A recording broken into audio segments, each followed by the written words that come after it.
Hello. Welcome to the Strategy of Finance podcast, where we celebrate the profession and the professionals in the world of finance. We endeavor to unpack their journeys to understand what moves them, get inspired by their triumphs, learn from their experiences, and most of all, connect with them at a personal level. Continuing our exciting conversations about various disciplines of finance, today we have another expert from the field of procurement. Join me to welcome Michiel de Bruijn. Michiel, welcome to the show. Thank you very much. Thanks for having me, Rohit. Our pleasure. Why don't we kick it off with answering the question, who is Michiel de Bruijn? Who's Michiel? So my name's Michiel. I am originally from the Netherlands. I'm currently based in Dubai. I'm currently in the role of procurement lead for Bloomreach, which is a tech company mainly based in the US, but also based in Europe. I'm 34 years old. Anything else you want to add, or? What's behind this kind of truly global cosmos of Netherlands, Dubai, US-based company? How did that come about? Maybe a sheer coincidence, to be honest. I kind of got lured, and I'm kind of the mentality of when the train passes by, you either jump on it or you let it pass by. And I jumped on it a couple of times. So I've been in Dubai for 8 years now because of that. And I guess it's practically home for as much as it can feel like home. So, yeah. All right. Awesome. Can we talk a little bit about your early years? Where did you do your undergraduation? And then how did that shape you and get you into the profession that you are in right now? Sure. So I started doing a law degree, which after 1 year of law, I decided it wasn't for me. Maybe I would have liked the actual profession, but just didn't like the theoretical side of it.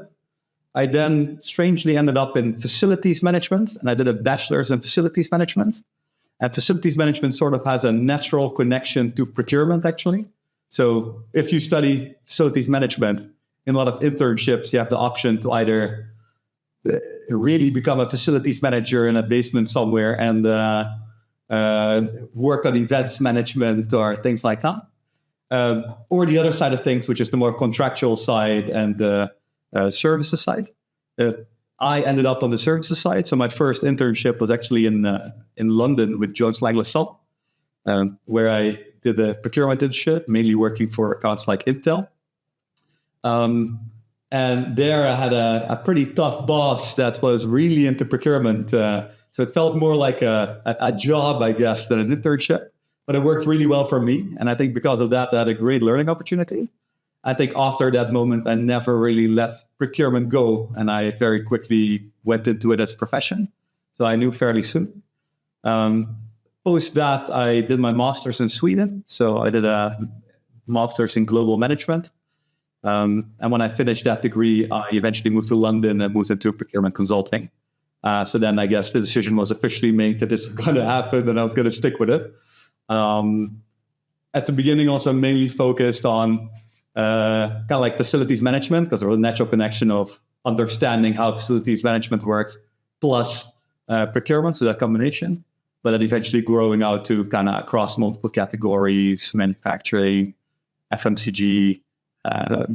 So I really loved that. Post that situation, I got headhunted to come to the UAE. So to basically change or look at the supplier base for Emirates MBD, which is one of the largest local banks. Set up and look at their processes for procurement, how it works, what works well, what doesn't work well. It's kind of like a very standard type of consulting engagement, but that in-house, which I really like the idea of. Did that. Then strangely kind of got stuck into the strategy side of things. So day by day, slightly moved further away from procurement, got more stuck in regular strategy. And then eventually grew my way up to becoming the head of strategy for the back office operations for 3 shared banks. which was great. And I really enjoyed, very much focused on project management. Got the opportunity to deal with a lot of like early AI implementations, early machine learning, a lot of automation in that sense, which was great. But then after a while, I realized that I really wasn't doing any procurement anymore. And that itch got more and more intense. And then I got approached for a role that was more of a greenfield role. So a startup at that time, about 1,000 people, that didn't have anyone doing procurement. So that really, that really got me interested, especially because procurement traditionally deals with a lot of legacy systems, a lot of legacy policies. And normally when you join a company in procurement, everything's already laid out. You just have to follow it. Making changes then is quite difficult. So I decided like, okay, if I set it up myself, at least if something's wrong, it's my own fault, and I've got no one else to blame. So that really motivated me to go like, okay, let's go do this. Which was very nice because I moved from managing an extended team of probably 20, 25 people to moving back to going solo, which I'll be very honest, at the beginning, I was like, okay, is this the right career move? But yeah, I think being able to set up those processes and really start from scratch and build everything myself was super motivating. And to this day, still enjoy. When did you, or when did you really connect with this profession of procurement? You mentioned kind of in your internship, you kind of knew. What was it that you liked so much about it and you felt like, I can do this and I can excel in this? It sounds kind of silly and maybe a bit petty, but I think at the beginning it was also like, I think during my internship, I was fairly good at it. So just having something like maybe coming from the law degree where it didn't really feel like it was my thing, then doing facilities management and enjoying it, but not really exactly knowing if I wanted that as a career, to then running into something that was just like, okay, like I think I'm quite good at this. I'm getting the results. And it was very practical, human based. So like, for example, when during an internship, I would used to go into a negotiation, then my boss at the time would be like, okay, make sure you eat before you go into the conversation, do this and that. Like, it was very much like prepping you for those type of style, which really connected for me. And just it always sounds super tacky, but the great thing about the profession is that everything I do is with people, for people. And so it's very people oriented. And if you like that, it's great. If you don't like that, it can be quite a struggle, I can imagine. But for me, during that internship, that really connected. And then I decided like, okay, this is definitely going to be my future. And then I already sort of knew. Makes sense. Can you take a minute to introduce Bloomreach and what all does your role as a leader of procurement involve at this company? Sure. So Bloomreach is a digital platform focused around personalizing e-commerce experiences. So we basically have a data engine that unifies real-time customer and product data so that businesses understand what their customers really want at what point in time. So basically connecting customer need with having the data to understand what they need and when, and marrying those two into one product. And then these days, we've also have an AI component introduced on top of that, which basically suggests like, okay, let's say Rohit is looking for a specific product. You can ask the exact right questions in your language and in your terms and phrasing that will then direct you to the right product. So it's all about making sure that you get directed and have the easiest, smoothest shopping experience. And obviously for the e-commerce platform, it's changing that into additional sales by making sure you don't miss a product that you actually want or get directed to the wrong thing. I think in the past also, in many a case, I think specifically like even until 10 years ago, it was very normal for every website to look the same for every person. Like you would send out the same advertising email to everyone, even though Rohit might love black sneakers, but Michiel might hate black sneakers, but we're getting the same email, which is kind of strange if you think about it. So that's kind of what Bloomreach is focused on changing. And we've been doing that quite successfully. So right now, I think Bloomreach has over 1,400 global brands. And those are customers like, like the Bosch and Puma, some Marks and Spencers, those type of retailers. Like, yeah. My role as procurement lead in there is basically, well, I'd say being a procurement lead is frankly kind of the same across every company. Obviously, it does change and your scope changes by what type of business you run. So, for example, we're mainly a digital platform. So we're like from a procurement standpoint, we're a clear SaaS product, which means that our spend base and the way we spend money is very similar to other SaaS products. So that means we have a lot of cloud spend. We have a lot of digital tools that are being used, like software that helps coders and our software engineers changing our product. But also what's pretty unique to us is we're pretty much unique. We're a remote first company, which means that the majority of our employees work from home. We do have offices, but that means that the infrastructure behind that is also different. That means we have certain pieces of software in place to make sure people are effective from home. But it also means that in a more traditional business, it could be that up to 20% of my cost could be in real estate. Whereas for us, that's absolutely not the case. And it's more towards our own SaaS stack, our own data platforms. But there's also a big overlap with products that are still the same for everyone across the board. That's things like insurance companies. We have often companies have lease cars. So I think that's one of the reasons why I really enjoyed jumping into this role, is that I think in the past, procurement was quite divided into categories, and it was very normal that you had a very specific subcategory looked at. And it does feel like more and more it's becoming a bit wider. There are more and more generalists that are expected to deal with SaaS, but are also expected to look at a cleaning contract in Amsterdam the next day. So that's a part of the job that I personally really enjoy. When you moved from Emirates to Bloomreach, were there any specific shifts that you had to do based on just they being very different companies and, if I might say, also different cultures, perhaps, right? Yeah, 100%. It's, I think maybe I had a few like preconceived notions about what it would be like in a startup. So I think maybe I romanticized it a little bit. Like in my head, it was like, oh, we're going to get everything done, snap of a button. That's probably a bit too romanticized. But I will say the speed at which we can take decisions in a startup, that's just definitely true. Like if you have the right business case and you present it, you might only need one or two people to approve it, and then you can get going. So that whole, implement fast, fail fast type of situation, that's true. And that really does change things. Like I look at, for example, like a bank tender. So if I'm purely looking at procurement, if a bank is looking at a new piece of software, that process can take on average more than a year before they make a decision on what vendor to go with. Whereas in a startup situation, if we know the right area, we know the right stakeholders internally, you can probably make something happen within a month and a half, 2 months. So that decision period is way shorter and it moves way faster. So I think that's definitely a big difference. And then also culturally, I think when I was at university, I always used to kind of like, I don't want to say mock, but when I had those intercultural classes, it always be like, oh yeah, sure, okay.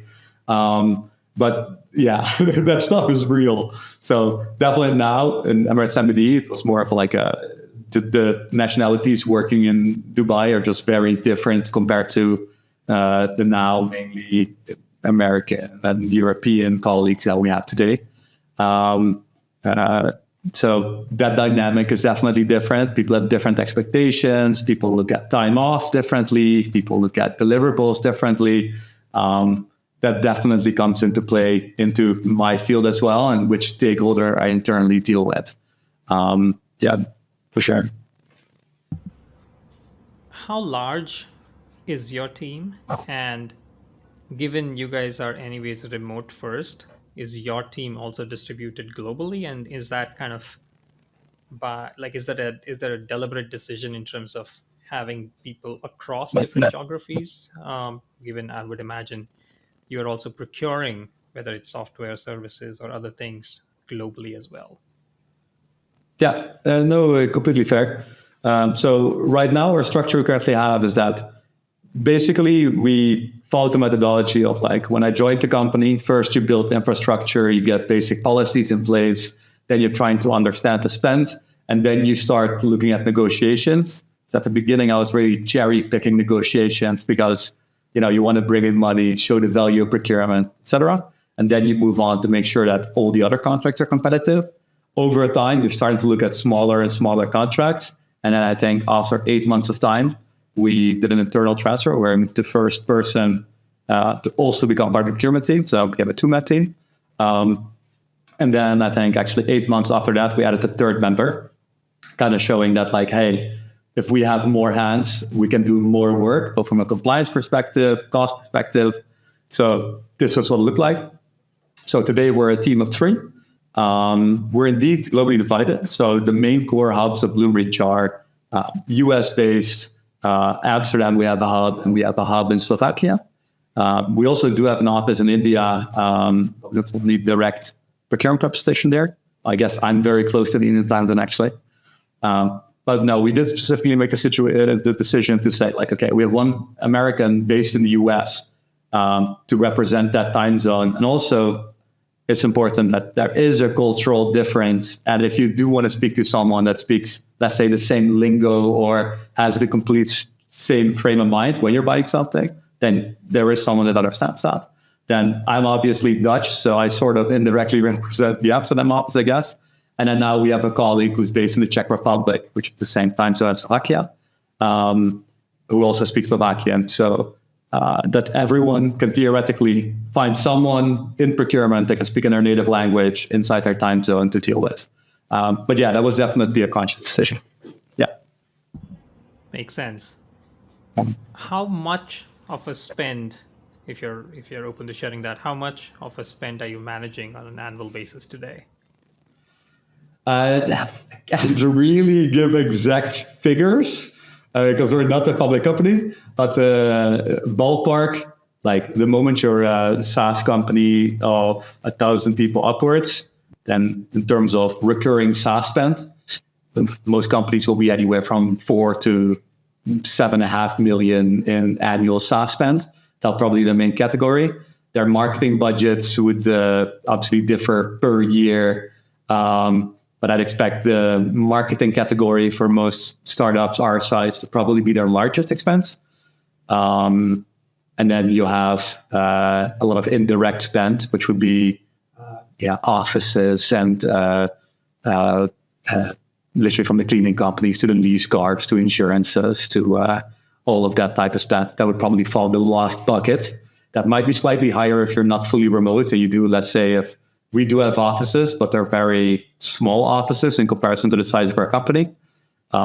If those were significant offices and everyone was working from premises, definitely that picture would probably look slightly different. Yeah. So is it safe to say we are looking at anywhere around 15 to 25 million kind of overall that a company of 1,000 plus people might be looking into? No, I'd say it's definitely more than that. I would say it would definitely be 35 to 40. Over that. Yeah, more that range. Yeah. Perfect. How does your day-to-day look like? Pick any average day. What all is Michiel doing from morning till evening? It's really, I can genuinely say that there's not a day that's the same. It really depends on what active deals are happening, what renewals we have in place. But so normally to connect with the team, because obviously we are remote, and with, for example, my US colleague, we don't have that many hours of overlap. We do try to meet up at least once a week. So once a week we do a team meeting where we run through, hey, these are the active deals this week that are in the pipeline. We then track them and what state they are. So are they in negotiation? Are they in defining the scope? Who's the stakeholder? Are you struggling with something? So that's quite a recurring theme. There's always, every day, there's a part of PO management, which means that, hey, we have X amount of open POs. We're missing this. There's these invoices coming in that we're still like at the early stages of PO management as we literally moved to POs across the last year. So hopefully over time that it sort of establish itself as well. But that's definitely one. Then there's a lot of items with internal stakeholders. So that could be either escalations, problem with vendors, we're trying to do terminations, legal challenges, things like that. So probably, I wouldn't say daily, but definitely quite a lot of challenges where we get at least asked to give input on those type of contracts. Aside from that, there's the usual. There's like the optimizing the flows for every department, meaning that we customize the approvals we need or the approvals we don't need based on the product, the specific category, what's required, etc. So that might mean that legal will come and have a question about like, okay, why are we taking the decision? Why did this come to legal, for example? And then we talk about that. Or why did this not come to legal? And we do the same thing with privacy teams. We do the same thing with accounting, etc. So definitely a big part of our week is optimization. Then we have the core of our business, which is meeting with suppliers. That could be just quarterly meetings to talk about, hey, what do you feel about the relationship? This is the way we're moving towards.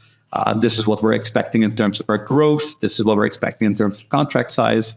And the other side things that could also mean that we have conversation about, hey, we're not using all of our licenses.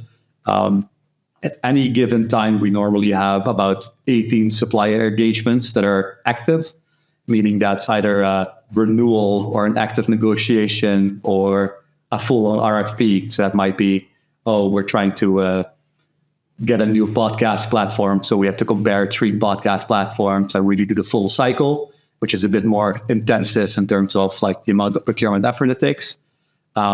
And lastly, like obviously long-term, we're not a public company yet. So making sure that we meet all the standards we need to meet to eventually be SOX compliant is a big one. That's not something you actively work on every day, but it's an overall topic that definitely works its way into every week for sure. Yeah. How many net new vendors you might be working on at any given point in time versus existing vendors? Oh, that's a good question. So I know market-wise, I think the data is like on average, I think it's like 65-35 per company. It's like 65% that they're doing is renewals versus only 35% is new. That does mean that most cases, I think that's fairly representative for us as well. The only cases in which that percentage would be higher is if we're moving away from a supplier because either we're not getting the right service or the expectations weren't met, or it might be the cost has been inflated and now we have to go look for an alternative. That's obviously a topic we see more and more often. We get inflation requests ranging anywhere from 3% up to 45%. So then if it is indeed like a 45% increase in terms of cost, you do have to make a decision on, okay, even if the product was fit for purpose, is it still fit for purpose at that price point? So that's definitely a change we've seen. But yeah, the majority are definitely renewals that we do. It does depend, like we have 1, 2, 3 year engagements. Sometimes you have 5-year contracts.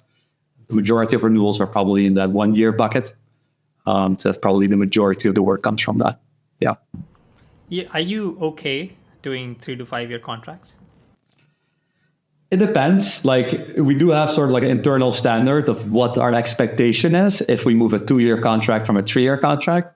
Now it does change from year to year. So for example, like let's say 2022, if you move from a 1-year contract to a 2-year contract, generally we'd expect a 7% discount.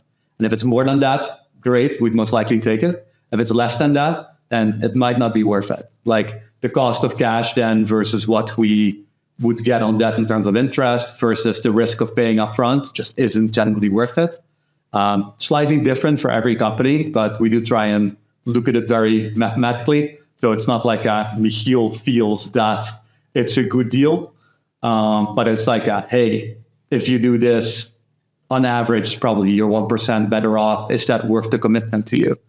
And then obviously there's also the decision saying that like, if it's a product that's really ingrained into our own product, for example, let's say it's a sub-processor, generally we're less hesitant to do a longer term contract because the odds that a major shift is going to happen. It's just less likely.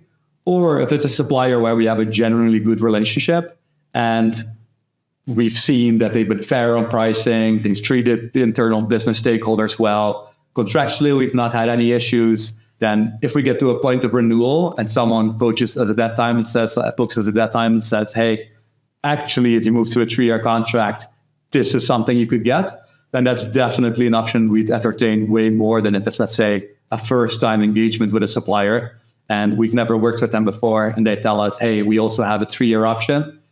We'd probably be way more hesitant because we haven't experienced the product before or service. Makes sense. What part of your role do you like the most? It's kind of what I touched upon at the beginning. Also, why I went into the profession. The main thing is because I generally do like interacting with people. Like I get a scope from someone who has an image of their scope, helping them define what they might actually need versus what they feel they need. I really enjoy that part. So like there's definitely like strategic inputs you can give versus just taking it and running with it. Also sharing other things that are possible for them. So for example, you might feel like you need XYZ platform, XYZ service. In reality, you might be looking for something different that can also fill your need. So being able to provide those alternatives and kind of keep the mirror up and giving a fresh pair of eyes. And often it also really requires for me to deep dive into the specific product. So if I'm working with engineering and I'm buying an engineering product, I really need to know and understand what they're doing, why they're buying it, how what they're buying impacts the actual Bloomreach product. Because if I don't know that, then I can't have a proper conversation and I can't advise them the way I want to advise them. So it really forces me to genuinely learn, look up and understand what that product's doing, what that market's doing, why does that market exist. Like, let's say they say it makes software engineering more efficient. Why is that the case? What's happening in software engineering that it's inefficient without? Like, it makes things really interesting. You kind of become like a, you have to know a little bit about a lot of topics to be able to support that. And I really enjoy that. The fact that even from a supplier side, I'm dealing with people that all have their own perspectives and have their own opinions and their own culture. So in the morning, I can have a call with someone in India about a specific product or issue they're facing. In the afternoon, I might be speaking to someone in Slovakia about what they're facing. And in the evening, I might be speaking with someone in the US about what they're facing. And that whole combination, it's very motivating to me. And I find that super engaging. And also, I love negotiating. Like some people hate talking about finances. Like I don't. It's not like I don't feel any shame or any like it. A lot of people feel like it's going to be a negative conversation when you talk about money. The moment like dollars get mentioned, you can see people's faces change. It's like we just had a completely normal conversation, and now it changed into like there's something in the air, and I enjoy it. Makes sense. I think of course, the breadth of exposure that you get, I'm sure that's quite appealing. And also on the negotiating part, I think most people just end up feeling kind of the negativity, as you said, around it, and just aren't comfortable with confrontation. They just feel like it's a confrontation rather than a win-win situation that is possible. Yeah, and look, win-win isn't always possible, right? There's a lot of different schools of thought around like if win-win is even a thing that should happen type of deal. Other people say win-win is the only way to win.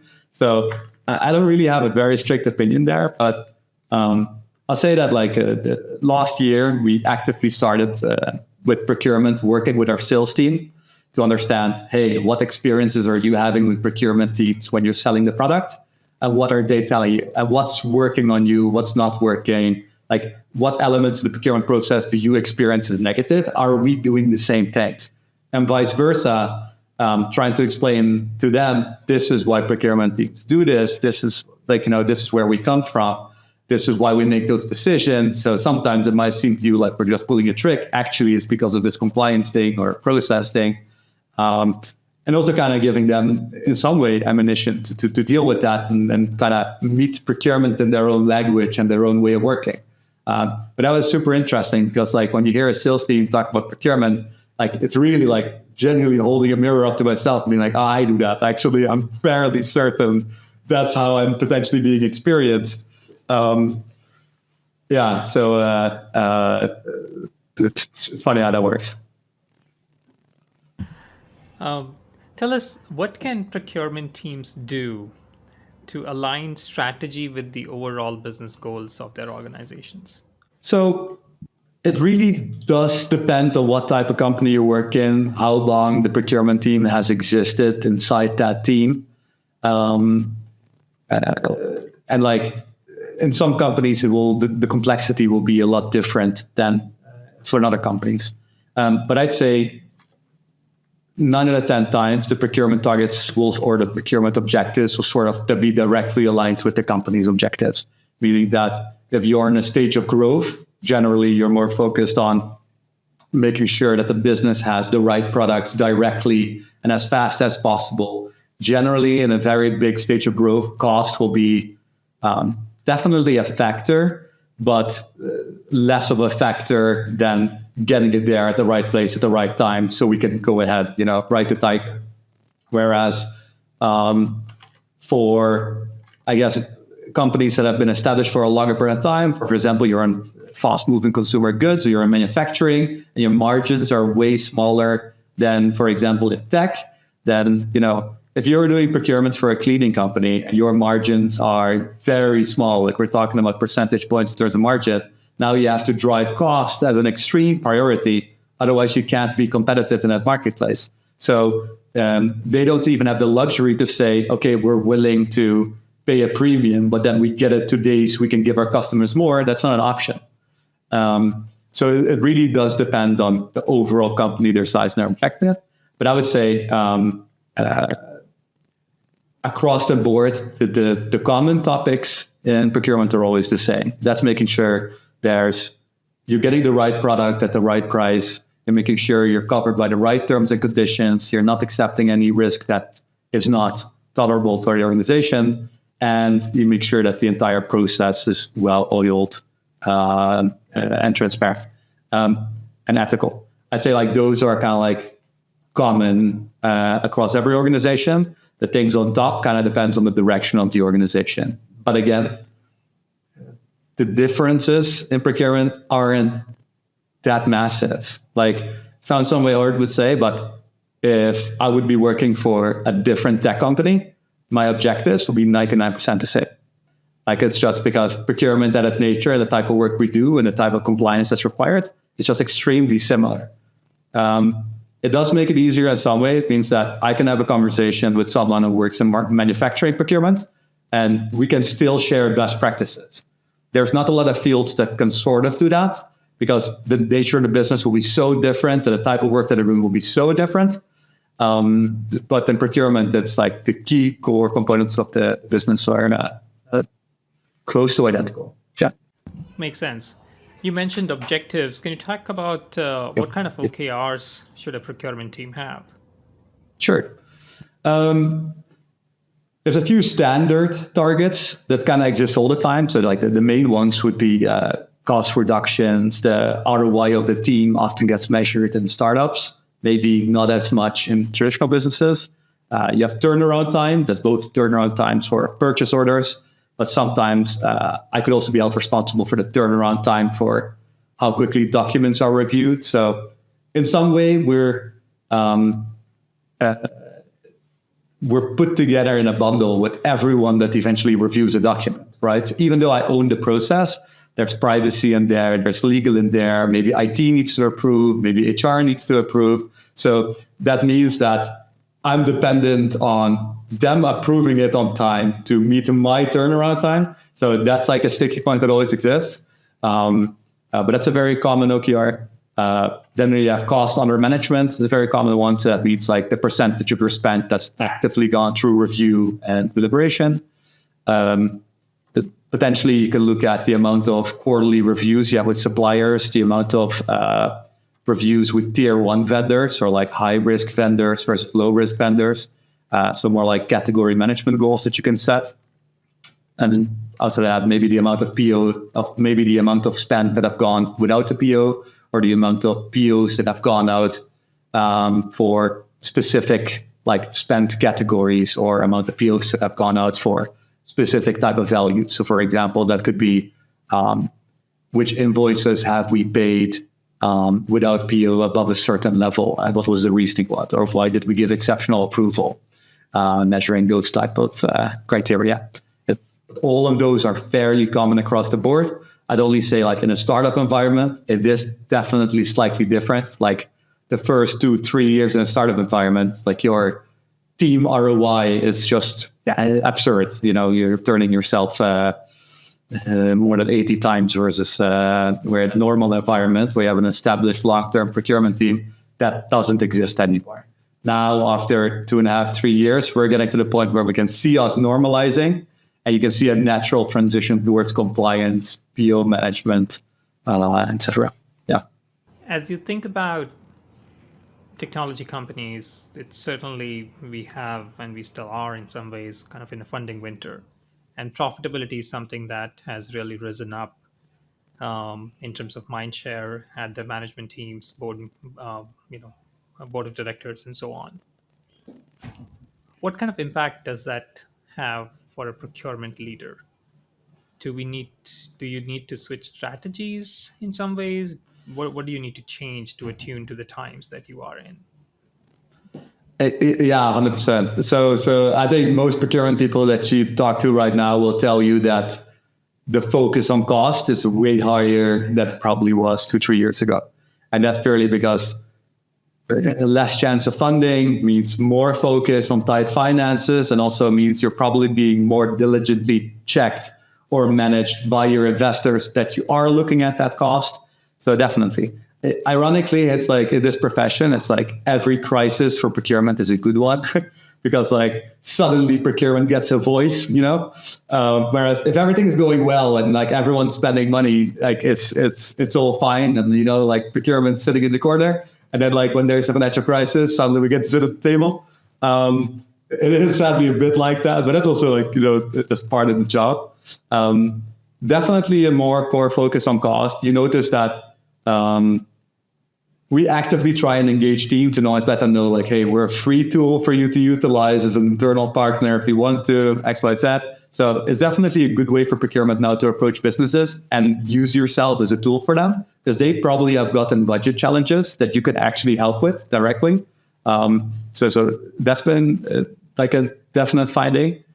Post that, I think it's every industry. Literally every procurement person I speak to will tell you that right now, it's more difficult to make business cases. That means that there's more focus on renewals versus new vendors by default. So you'll see that trend as well. So 2 years ago, the amount of new vendors, let's say the 65-35 I mentioned before, would probably been different in that time versus now. Like now it's probably gotten more conservative.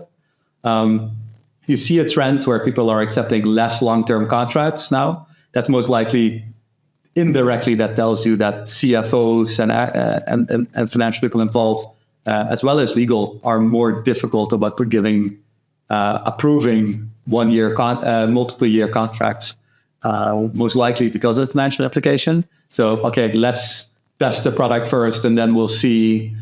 Maybe we don't need this expense after 2 years. So, no, like it's just more diligent, and the average deal times have gone up. So the amount of time during negotiations on average have gone up. I think it was like 20% or something in a year's time. So that means that could mean multiple things. It's hard to say. On average, it probably means that people are doing more renewals, but taking more time for their renewals.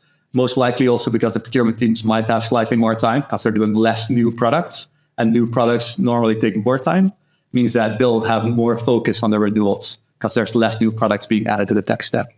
But yeah, definitely an implication, and that those type of financial policies that we see, especially in the startup world, but also in our companies, it's like directly gets flowed down to procurement, 100%. Makes sense. Why don't we move to talk a little about cloud and software procurement in specific? Can you tell us what are the key difficulties in software procurement?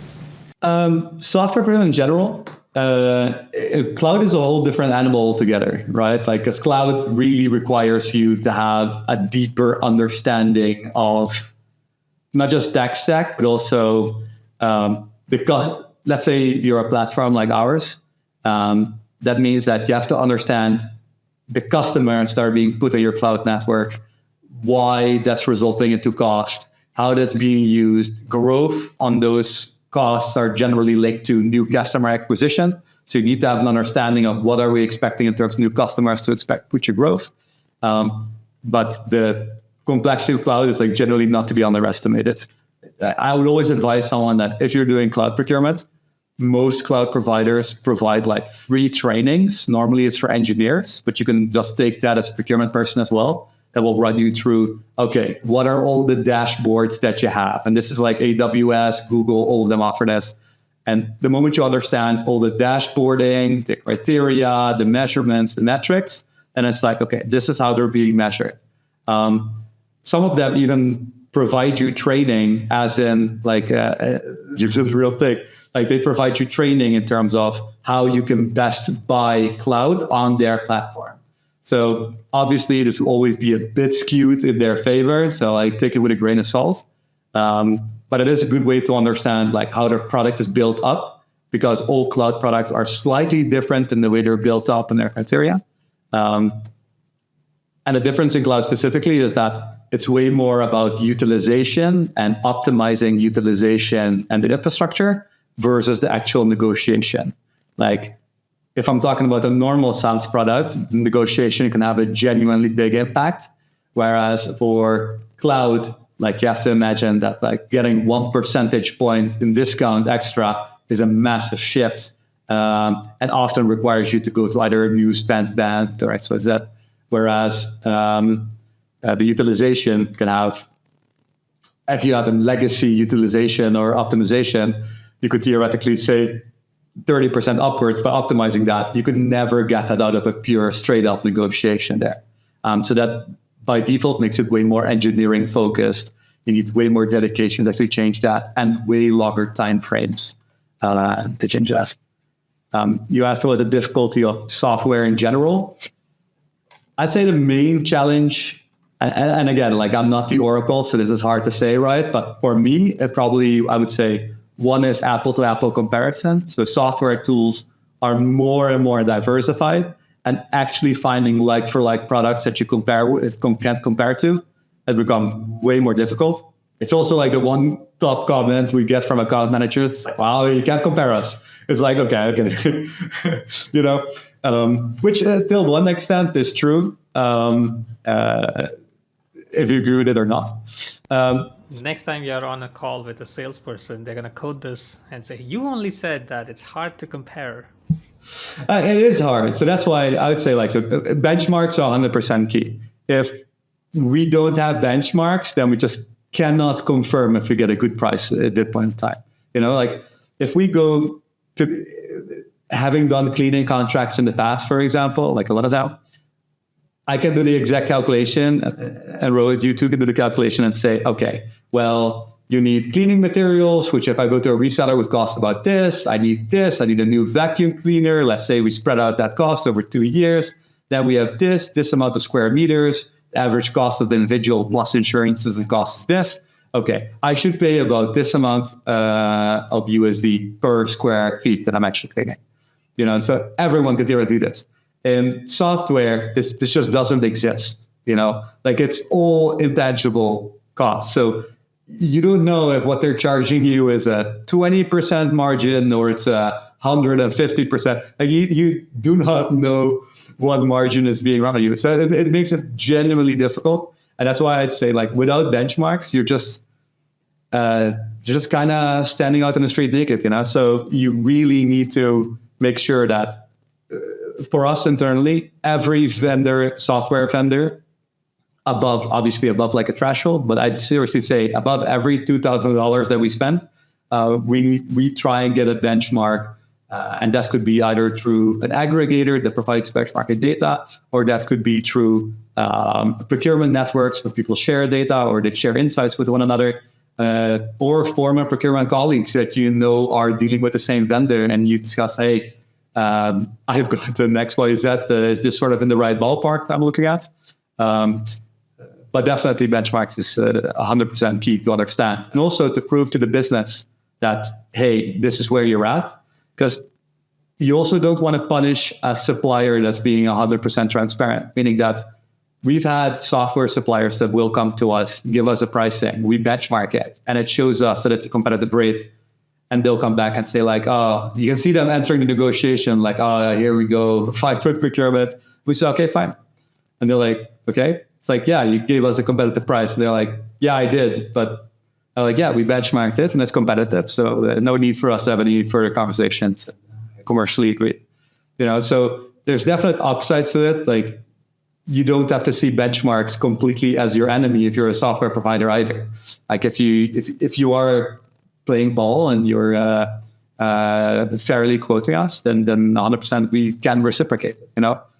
I can't say that every procurement person will do the same. So it might be that even though they see that you're competitive, they might still push you. That can always happen. But yeah, it does really cut into our turnaround time because we know exactly which contracts we need to spend time on versus which contracts we don't want to spend time on. And it does, if I can get benchmark from a specific supplier, I no longer need to compare apples to apples to compare it to a different product to then challenge your price point. And that's really changing now. The entire market seems to be changing that direction for sure. Makes sense. I'm curious though, how are you dealing with all of these AI applications that are coming in? There is kind of no precedence, no benchmark for these AI apps. How do you think about pricing and ROI on those things? It is, I think at the beginning, like the first 6 months post OpenAI, it was definitely like the AI gold rush seemed to have happened. So like every product, like I think from our SaaS tech stack, I think literally 60% came with a new AI functionality that we're trying to pitch. Some of them including in the product, some not including in the product. I think the first thing is from a procurement perspective, it's like massive privacy and compliance implications. So if we have a very simple tool and they're introducing AI and it doesn't directly benefit us, now I might have a potential compliance issue because they might be using our data for training. They might be like, so we now have to re-review all of this. And if it's not necessarily a strategic supplier for us, so let's say it's like a tool that helps you with spelling in emails, or it's a tool, like something more basic. If they now start introducing AI application, now suddenly for something that we might be paying $50 for, we have to have a whole privacy review and potentially legal review for the implications, because we as Bloomreach are a data business. Means that we can't afford to have any data breaches or data impact on our customers.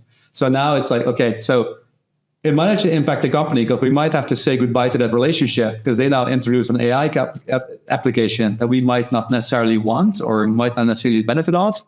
That now triggers a compliance risk. So that's definitely a major shift. Even in our intake process, like legal privacy, we now have a separate question that asks, if you select software as a category, that specifically asks you, is there an AI implication or element to this product? Yes, no.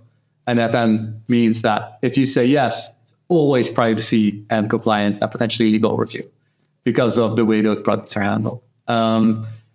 Definite difficulty from a pricing perspective. I'd say we've seen two streams. We've seen either they added as a free functionality to kind of outmarket other competitors in the market.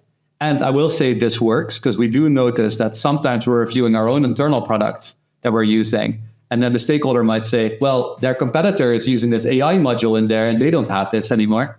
And then, so definitely this works. And we heard this multiple times.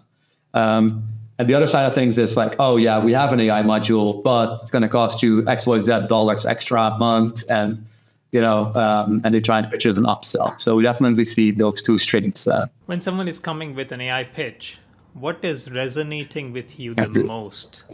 I'm sure every B2B software pitch has some kind of an ROI equation baked into it, either specifically or in an implied way. What do you think from an AI app perspective someone can do or say or assert that would make you comfortable and that'll stick with you? I'd say one for sure is like beat me to the questions. So someone coming out, like let's say we do a pitch and they immediately say, we don't use your data for training purposes. We keep it on a private instance, which means you're not affected by X, Y, Z. So that's one, right? So immediately I know 90% chance that privacy is going to be a lot happier than before you made that comment. And then same thing with an ROI, immediately come out and make it specific to us as a business. So sometimes the ROI calculation that companies will show us doesn't really work for our application or how we're going to use it. So they'll say, let's say we're going to use something for, I don't know, we're going to use something for indeed improving spelling or something like that. And the ROI calculation that they give us is for, oh yeah, but you can reduce the time engineers spend on, and I'm looking at it and it's like, I'm kind of on the edge of like, do I need to comment on it? Because clearly they either haven't even looked up our application or they don't have a clear understanding of what we're using the product for. Or they're just using that example every time. But that's really definitely an element where it has a negative impact. And the other way around is if you specifically link it to our use case. So if you say, let's say it's a procurement use case, you specifically tell me, look, we have had other customers that when they introduced this for their purchase orders, they reduced the turnaround time by X, Y, Z. Here is the reference business case. It's a similar company also with 1,000 employees-ish and in the same market. And actually, they also have an office in Amsterdam and Slovakia, so they're very comparable. Now I'm like, okay, this is very relatable. This use case could work on our use case, as well as the ROI that they're referring to actually has a lot of overlap. And it's a very specific example. But even if you have 2-3 points of overlap, even at same size, same industry, also SaaS, then we know okay, this could work for us.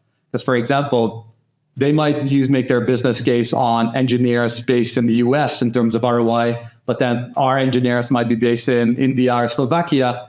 And then the whole calculation doesn't add up for us because there's lower cost of labor. So it's make sure you know who you're talking to and use their specific context for your ROI calculation. There seems to be a bunch of different functions or sub-functions who are part of a procurement process. How do you ensure that a timely delivery of whatever needs to be procured happens while dealing or managing such multifunctional process? Yeah, that's fair. It's probably one of the main challenges we have because eventually reviews or approvals are being done by people and people forget, people miss things, people take more time, people deprioritize, even though that's something that you might feel needs to be prioritized. So I don't know if it's ever going to be truly fixed or manageable. But right now, I'd say compared to, let's say, what the industry was like 10 years ago, it's a massive difference in terms of the tools we can use, how quickly they reply, the amount of possibilities to insight requests, make comments, tag people, pull people in from a different department. We are completely conditional based, means that if someone's requesting $100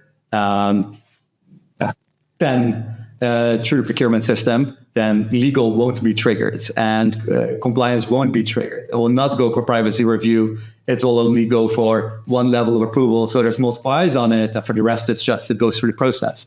Whereas if it's a larger software purchase and indeed it's AI and indeed it's X, Y, Z, then we know, okay, we need to send a notification to this person. There might be an integration with another system. So that means IT needs to be involved. That needs to be the stakeholder or the owner of the product, might need a notification.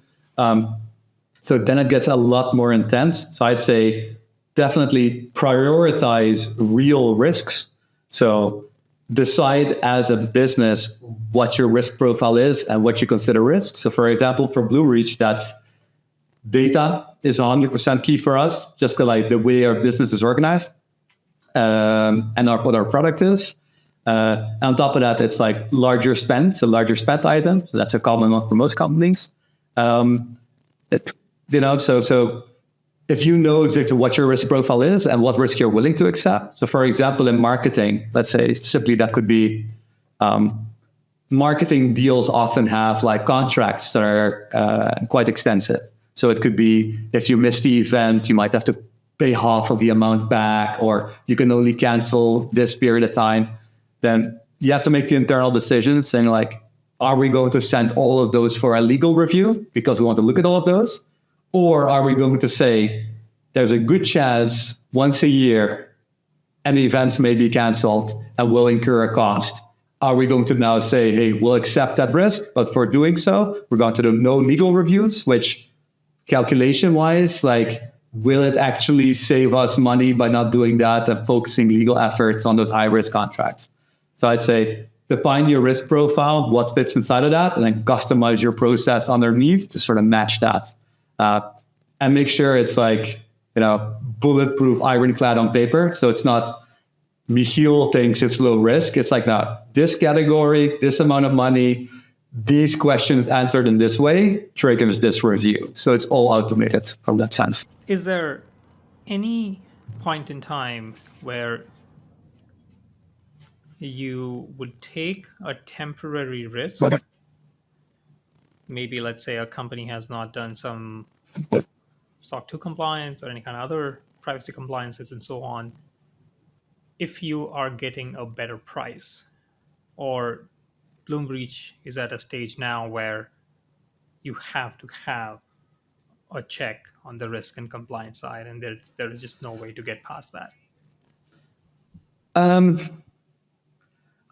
I'd say for cost, no. Like, it's just it's such a difficult way off to make, right? Like, if you'd say, oh, you can save 20%, but then you'd be put at risk of getting a GDPR fine later in the year because of a data breach. It just genuinely, like, it's just not worth it. It's kind of like, petty rich, pound foolish type of thing. It just really isn't worth it over time, specifically with the amount of fines you can get, the non-compliance, specifically if your log revision is eventually going for an IPO, then it's not worth the risk, I'd say.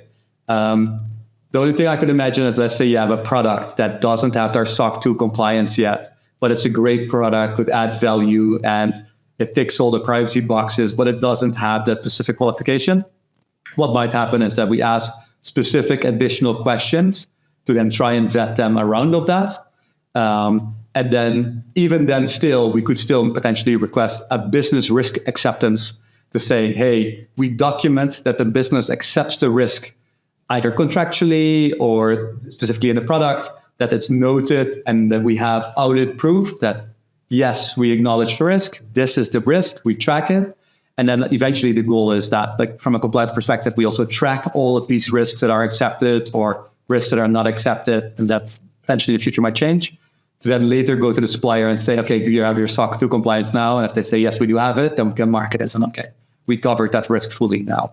That I guess happen, but I've never seen it happen from the cost perspective. And like, I'm procurement, I'm all about getting the right deal, but even I ethically would have definitely a problem with that, about short selling ourselves for while putting ourselves at risk. Makes a ton of sense. How do you get to the most optimized software contract? Purely contractual TNCs or like overall deal? Overall deal. If I'm talking about theoretically, all sourcing process sort of have the same general line and steps and process. So that's basically first you do your spend analysis to understand what the total picture looks like, where's the money actually going, and that could also mean like, is it on a monthly basis, what's the payment terms, et cetera, for the product, or what are you expecting? Then afterwards you go into like more market research. So that's like what products are available. That could either be, I have a current vendor, I'm looking at others, or that could be like, we have a a business case to solve an issue, and these are the vendors that can solve it. And then the next step would be the more traditional RFQ, RFX. So that's like we're getting a request for a quotation to understand, basis our scope specifications, what would you quote us to solve that, really? And then cross-comparing it. That normally goes into a shortlisting. You end up in a negotiation cycle. Then a period of negotiation, and then eventually one party is left, and you end up in contracting. And then contracting is purely the legal aspect of getting to the deal. And then eventually that moves into onboarding. Onboarding is really like adding them to your tech stack, to mean that that could be integrations, that could be a project, that could be and for some deals, that could be a year implementation cycle. Other deals, that's hey, you have access now, so the very big gap and so on. And then eventually long term, that would go into performance management. So that's like the cycle of, we have a renewal, could be quarterly reviews, that could be procurement speaking to Rohit. Are you happy about the platform you're using? Are you being approached the right way? What's the turnaround time in case you have any issues? When you had downtime, how did it affect you? Those type of things. So yeah, that's kind of like the overall cycle. I'll say, do you need to use it all the time? Definitely not. It's just not a pitch. Honestly, if we would do it for all deals, we just couldn't. Like, just from a sheer amount of suppliers, like, it'd be ineffective. So you kind of have to pick whichever ones you want to prioritize, either based on the spend or the level of service or the risk associated. But in terms of step approved, I say that's the general sense of it. The most difficult one inside that would probably be 1 and 2. Understanding what you're spending, why you're spending it, what the logic was behind it. Maybe someone bought this product 5 years ago. They're no longer with the business. They weren't the decision makers, are all gone. Is that product still the same product it was when we bought it? When we bought it at 1 module, now we have 5 modules. Like, where did these come from? Like, were all of these required? So things develop and change over time, and they might no longer fit you the right way. Like the same way, I don't know, like you might have a 2-seater car, but now you have a 4-people family. Like, it's no longer fit for purpose. The people's requirements changes. So getting a very clear picture on your scope and documenting that scope is very difficult. Like, it sounds silly, but you as Rohit might have a very clear idea of what type of car you want, but then actually when you start writing it down and you go into the nitty gritty and you start actually asking, like, okay, there were rains in the UAE fairly recently. Before, that wasn't on my requirements list, that the car has to be higher up to go past the rain, right? But now suddenly I'm like, I kind of want an SUV, because if water gets up to a meter, so requirements change. So actually putting it down on paper and making sure everything is there is actually it's like a genuine art. All right. Makes a ton of sense.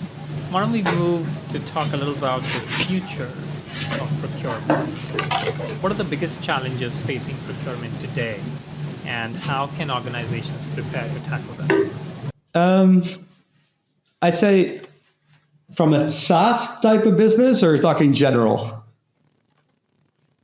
You can talk about from a SaaS kind of Sure. perspective.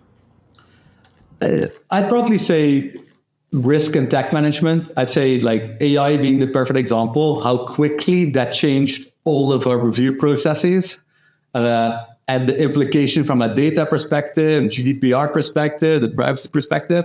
Like the impact is like felt throughout kind of. So I'd say definitely those type of changes will happen more and more. We also see more and more companies expanding their portfolio. So you might have bought a product for one specific purpose, but now suddenly you might have a module that has a completely different implication, even though you're not using it. It's in your tech stack. So keeping track of all of that, on top of additionally which users have access to it, is just very time consuming, and definitely I don't think that problem is going to decrease in difficulty over time. I think it will get more difficult over time. Probably overwhelming tech stacks, just like amount of software. Like we've gotten to the point where every issue that we have, there's a piece of software that's trying to solve it, right? But it will get to a point where it's like, can I accept this inconvenience, or is it genuinely worth the piece of software? Because it might just be a $20 license. It is now part of our software environment and purchasing environment, and we're responsible for it being there. Which means that in the past, it was like, if you're a company of our size, you might have had, 100 suppliers, and that could be sufficient. Whereas these days, I think it's fairly normal for companies our size to have 2,000 upward suppliers globally for all these different types of things. So you just have to be careful of like that level of like SaaS bloating, license bloating, users adding licenses because there's a new user, not switching off older users, things like that. All becomes more difficult the moment your tech stack changes. And lastly, I'd say things are definitely becoming more global. Like we see our suppliers definitely all transitioning to becoming more global managed businesses. Global is not always better. So it might mean that if I'm dealing with a global tech supplier and the account manager in Slovakia is amazing and I'm getting the best service, now it might be that they're saying like, okay, well, your head office is in the US, so we want you to move to a US product. And suddenly like the service over there is run like a completely different business. We're no longer getting a response time. And they might even tell us, oh, you have to go to sales@general.com to, no, without joking, like we have certain companies where we're trying to buy a product and we can't find an account manager. And we email their general email ID and we don't get a response. There's no point of contact. And it's like, okay, like, what's the solution here? So I think all of this is like sort of like a impact of globalization. It's products that do very well grow extremely fast, and I don't think they can necessarily keep up with local requirements. So that's difficult sometimes. And we see the same thing. We have users that are in India that have to wait for US-based customer service to wake up for them to ask their question. And that's not really like a sign of the times. Yeah. Interesting. What do you see as the next big tech innovation in the field of procurement?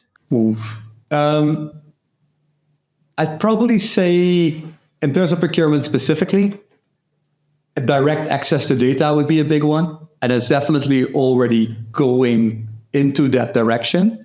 So that means I'm going to negotiate with XYZ party and I want to buy 10 licenses. I can directly see the price. This is what other people are paying. See more and more, maybe this is not innovation, but more and more like sort of like community platforms where people share experiences, which in the past it's kind of crazy because it's super normal for individual consumers to give feedback, but companies don't really provide public feedback. So I go on Amazon and before I buy anything, like obviously I look at like, what the reviews are of a product and I want to see at least 500 reviews.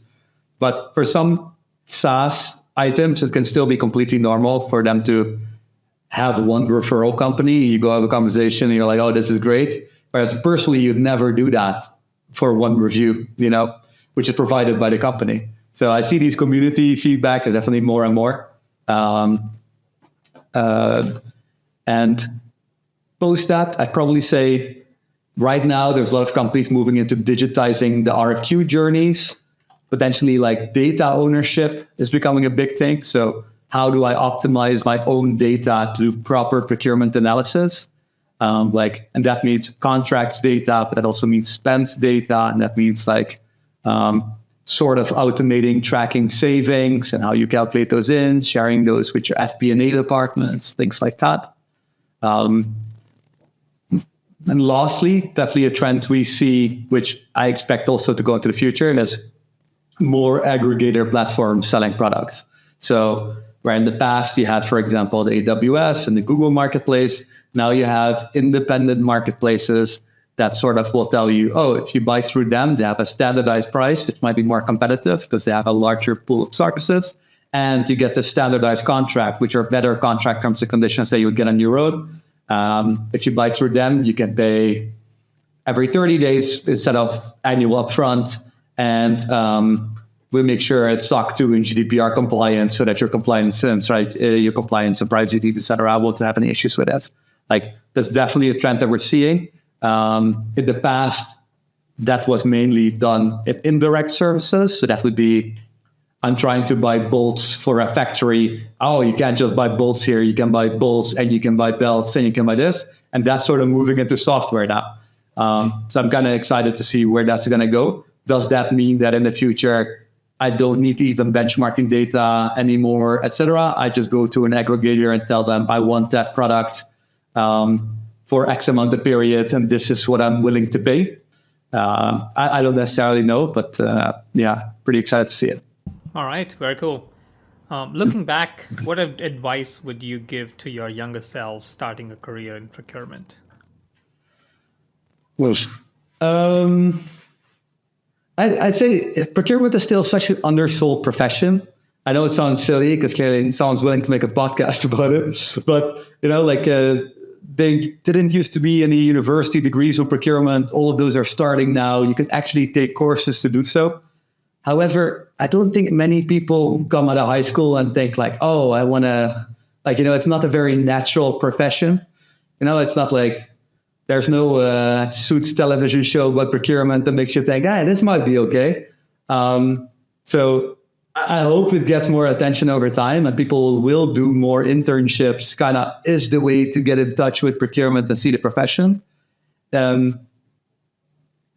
I think if you really enjoy people and you're kind of savvy and you like different types of technology and you like some like the complexity of the subject matter that you have to deal with that changes every day, I think it's a great profession to get into. So I really hope it gets more attention that way. What I'd probably say is these days you don't necessarily have to go the traditional way anymore, which used to be you join somewhere as a junior buyer and then you become a meteor buyer. And then you might go into strategic sourcing. I think startups are a great way to get involved. I think most startups, probably the size of 200 FTEs, or the starting point, most likely don't have anyone dedicated to procurement. If you message them and ask for your own internship, I'm fairly confident that they'd be more than fine if someone wants to go and map out when their contract ends date are, because they probably don't even know. So something like that would definitely be. Outside of that, speak to people. I feel like, obviously, I'm prejudiced because I'm in procurement, but I feel like every procurement person that I've messaged in my career, even when I was still a student and I messaged heads of procurement about, hey, I'm interested in this field, I don't know it's because they're not used to people reaching out because procurement isn't that sexy yet. But they always replied, always told me, hey, sure, we can have a conversation. And they might not be able to give you a job, but they'll definitely give you a sense of like within your local industry or within the country where you live in. That's why I said these are generally the opportunities I'd go for. This is what I would go into. In the past, I was told, oh, go into IT procurement. I didn't actively do, but sort of ended up in it. And I think we're now all in it. But I'd say that. I think it's a great career and people definitely should consider it for sure. What does a successful career look like? Success is hard to define, I guess, and it's different to everyone. For me, I'd probably say I probably had a slight change of heart in terms of how I define a successful career. I think if I'm very honest, I think in the past I was like, if I'm not going to end up being the head of procurement for Shell, then I see that as a failed career type of thing. Now my perspective has kind of changed. I think when I did make the step from managing a larger team and maybe, it sounds silly, but being in a job where maybe I felt more important to now going to like managing a smaller team and focusing on very different subject matter. I think I've realized that making small daily impacts really makes me feel good.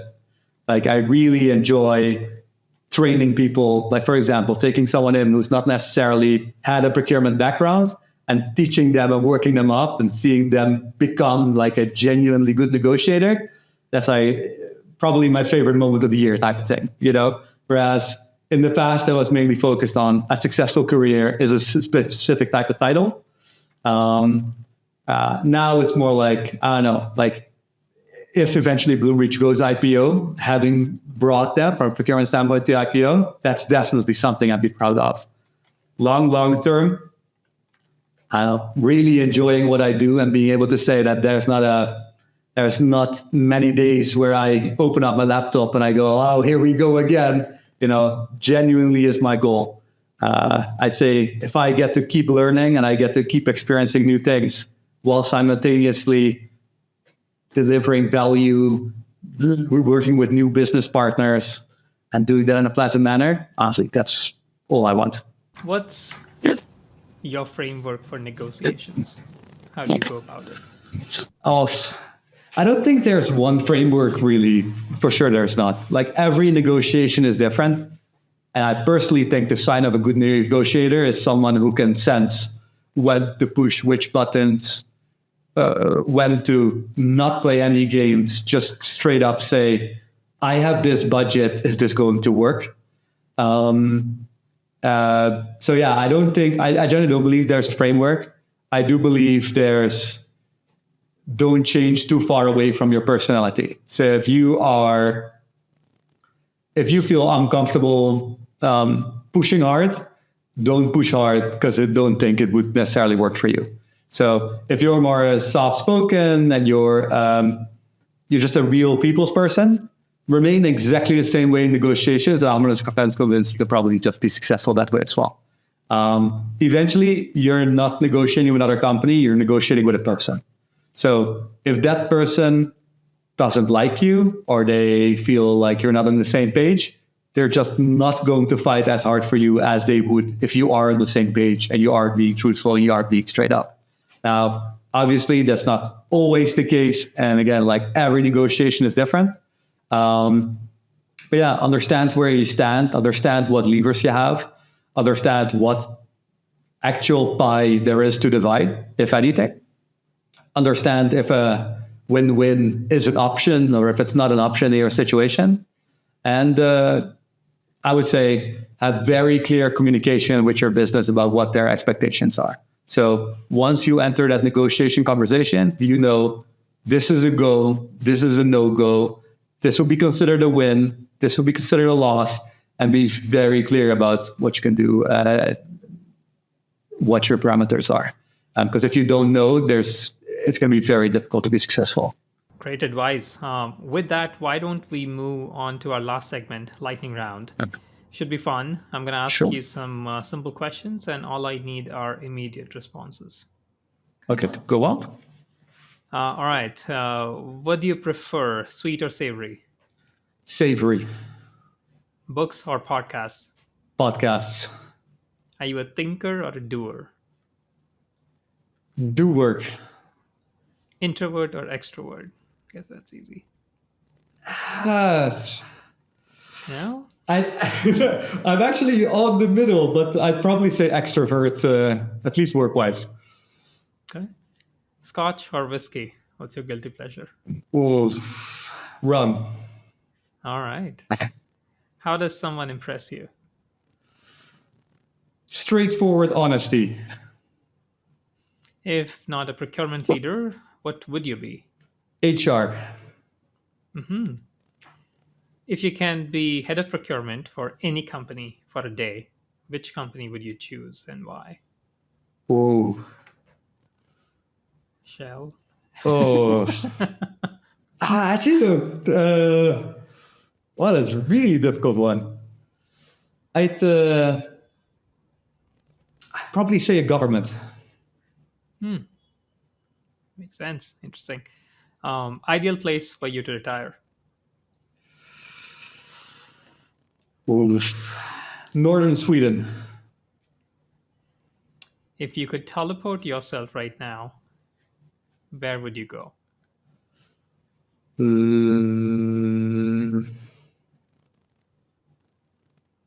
Galapagos. Okay. number one item on your bucket list right now? Work-wise or travel? Any which way. Um, I'm expecting a child in 2 months, so the bucket list is pretty child-oriented. Right now, it's a healthy child. Awesome. Congrats. Who is your role model, personally or professionally? Oh, personally, probably my dad. All right. One thing that can make you 10 times more productive. Being surrounded by a good team. The last one, describe yourself in 3 words. Cool.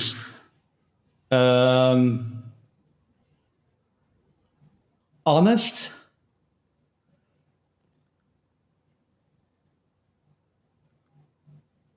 Oh, that's difficult. Cheers. I'd say honest, straight to the point, overthinker. All right. Well, Michiel, thank you so much for the show. Appreciate all your time and insights. Hope to catch up soon again. Yeah, I really appreciate it. Thanks for having me. And yeah, great. Thank you. Well, that brings us to the end of this episode. We hope you'll find at least one nugget that is beneficial to you.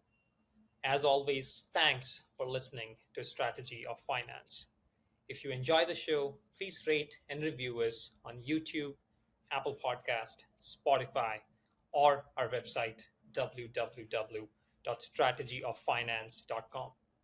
Your comments will make us better. You can also follow us on LinkedIn and Twitter and share the word in your network so other people in the finance community can also benefit. Be sure to tune in next week for another engaging conversation. Until then, this is Rohit Agarwal, and remember to learn, grow, and inspire.